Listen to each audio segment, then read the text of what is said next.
दोस्तों, आज मैं आपके सामने बशीर बद्र साहब के दो मज़ेदार किस्से लेकर हाजिर हुआ हूँ। उम्मीद है ये किस्से आपको गुदगुदाएंगे, आपको मज़ा आएगा। तो सुनिए। हुआ यूँ कि बिहार के धनबाद में एक जगह है झरिया। वहाँ पर जनाब कुंवर महेंद्र सिंह बेदी की निज़ामत में एक बड़ा मुशायरा हो रहा था, बड़ा शानदार मुशायरा था। इसमें मरहूम नाजिर ख़यामी साहब भी थे। उन्होंने अपने मज़ाहिया कलाम सुनाए।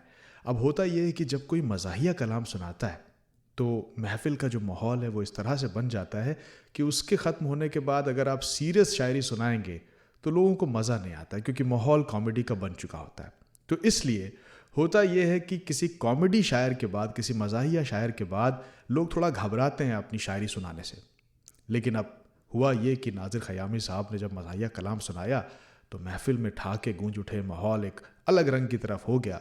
अब इसके बाद कुंवर साहब खड़े हुए, महेंद्र सिंह बेदी साहब, और उन्होंने कहा, हजरात, नाजिर ने अपने फ़न से दिलों पर फतह पाई है।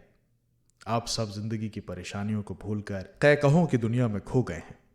ऐसे में किसी संजीदा शायर को बुलाना, उसे कुर्बान करना होगा। इसलिए मैं खुद पढ़ता हूं और अपने आप को कुर्बानी के लिए पेश करता हूं। वहीं पर बशीर बद्र साहब बैठे थे। बशीर बद्र साहब ने अचानक से माइक अपनी तरफ खींचा और बोले कि भाई, मैं एक शरई मसला याद दिलाने के लिए हाजिर हुआ हूं, और वो ये कि इस्लाम में ऐबदार की कुर्बानी मना है। ऐबदार यानी ऐसा जानवर जिसमें कोई ऐब हो। दूसरा किस्सा मऊनाथ भंजन का है। वहाँ भी मुशायरा हो रहा था और बशीर बद्र के साथ वहाँ पर, लेकिन यहाँ पर बशीर बद्र के साथ राहत इंदौरी साहब भी थे। राहत इंदौरी, जिनका रंग गहरा सांवला सलोना है, उनकी सरमस्ती का दौर था। वो जब आते थे तो तालियों से गूंज उठता था माहौल। तो बहरहाल माइक पर वो आए और राहत साहब जैसे आने के बाद कुछ चुटकी लेते हैं। उन्होंने चुटकी लेते हुए कहा कि हजरात, मैं कल से बहुत खुश हूँ।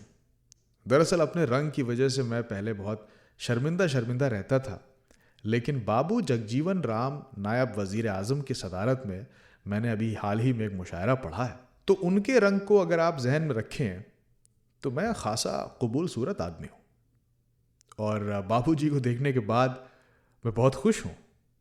बशीर बद्र ने यहाँ पर फिर से मुदाखलत की और बोले साहब, बाबूजी भी बहुत खुश हैं कि उनकी कौम में इतना अच्छा शायर पैदा हो गया।